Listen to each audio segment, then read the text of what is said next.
साथ अभी तक के मध्य प्रदेश में सर्वाधिक बार आने वाले प्रधानमंत्री का एक उनका रिकॉर्ड बन रहा है। ये हमारे लिए सौभाग्य की बात है। लगभग 1.25 लाख करोड़ से ज्यादा की सौगातें तो सीधे सीधे हमको मिली है और इस मैनिफेस्टो में जो बातें जोड़ी गई है और जिस बात को लेकर के कांग्रेस का स्वभाव ही होता है कि कांग्रेस पलटी मारती, बात को अपने पहली बात कर देती है और बात से बात को बनाते बनाते अपनी बात को छिपा के ले जाने का प्रयास रहता है। मनमोहन सिंह जी ने कहा था कि सभी संसाधन पे हक अगर है तो मुसलमानों का है।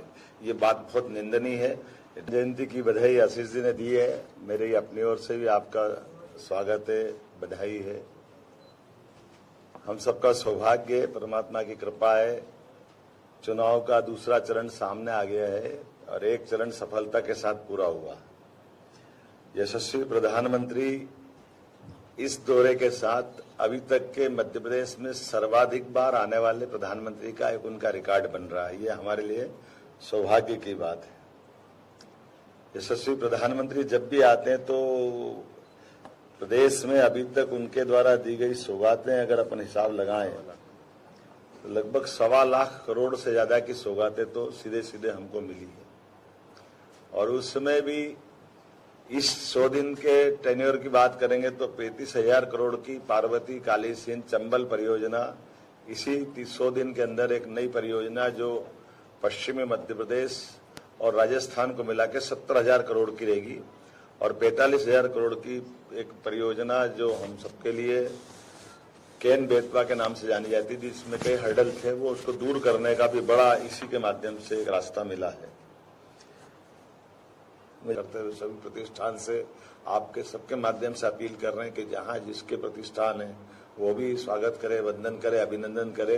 दुनिया के सबसे लोकप्रिय प्रधानमंत्री हमारे बीच पधार रहे हैं तो ये हमारे लिए गौरव की बात है, गर्व की बात है। और एक ऐसे प्रधानमंत्री जो जिस ढंग से उन्होंने आर्थिक व्यवस्था से लेकर सब क्षेत्रों में भारत का मान बढ़ाया, सम्मान बढ़ाया।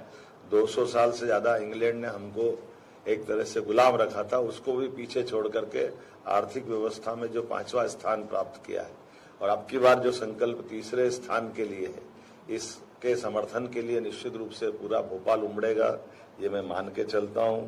खास करके ये जो वर्तमान का समय चल रहा है, हमने कल के दृश्य देखे, कांग्रेस का मैनिफेस्टो देखा और उस मैनिफेस्टो में जो बातें जोड़ी गई है और जिस बात को लेकर के कांग्रेस का स्वभाव ही होता है कि कांग्रेस पलटी मारती, बात को अपने पहली बात कर देती है और बात से बात को बनाते बनाते अपनी बात को छिपा के ले जाने का प्रयास रहता है। कल जिस ढंग से ये सारी बातें आई है, मैं इस बात की निंदा भी करता हूं कि हम किसी वर्ग विशेष के लिए कैसी बात कर सकते हैं। सभी का संसाधन पे हक हो सकता है, केवल एक वर्ग का संसाधन पे हक होना ये कौन सी बात है। ये उसी प्रकार की बात है जो प्रधानमंत्री तत्कालीन उस समय मनमोहन सिंह जी ने कहा था कि सभी संसाधन पे हक अगर है तो मुसलमानों का है। ये बात बहुत निंदनीय है। डायरेक्ट इनडायरेक्ट रूप से मैनिफेस्टो में इस ढंग से कांग्रेस ने फिर इस बात को दोहराया है कि ये हम इस ढंग की बात की निंदा भी करते हैं और उम्मीद करते हैं कि इस बात के लिए कांग्रेस अब बजाय दाएं बाएं ऊपर नीचे जाने के वो देश से माफी मांगे कि उनका ये जो दृष्टिकोण है, अब वो लाख कुछ भी कहे लेकिन जो लिख करके दिया है उनके मैनिफेस्टो में वो कुछ छिपा हुआ नहीं है। मैं उम्मीद करता हूं कि चुनाव की इस बेला में जनता के सामने दूध का दूध, पानी का पानी होना चाहिए। आज के इस अवसर पर आप सबने मुझे मेरी बात को प्रेम से सुना, आपका आभार।